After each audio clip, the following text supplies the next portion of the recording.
আলহামদুলিল্লাহ, এইভাবে চিকেনের রেসিপিটা করলে আমার বাচ্চাদের খাওয়ার কথা বলতেই হয় না। নিজে থেকেই বলবে আম্মু তাড়াতাড়ি ভাত দাও, ক্ষুধা লেগে গেছে।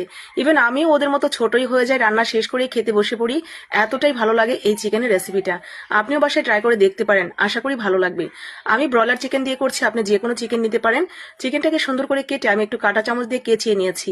লবণ এবং সামান্য একটু হলুদের ছিটা দিয়ে এটা মেখে রেখে দিচ্ছি এক সাইডে। ম্যারিনেশন হতে থাক, লবণটা টেনে ভেতরে নিলে খেতে ভালো লাগবে। এখানে পেঁয়াজ, রসুন, আদা সুন্দর করে ভেজে নিয়েছি। এর সাথে জয়ত্রী, তার সাথে কয়েকটা কাজু বাদাম আর গরম মশলা, তার সাথে শুকনো মরিচ আর কয়েকটা কিশমিশ, সাথে একটু জিরা দিয়ে ভালো করে ভেজে আমরা এটাকে বেটে নেব মিহি একটা পেস্ট তৈরি করে।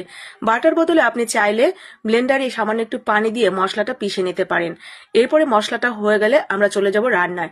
রান্নার জন্য প্রথমেই তেলের মধ্যে দিয়ে দিব চিকেনটা হালকা করে একটু ভেজে নেব, তবে খুব বেশি যাতে ভাজা না হয়ে যায়, ড্রাই ড্রাই যাতে না হয়ে যায় সেটা খেয়াল রাখবেন। এরপরে সেই বাটা মশলা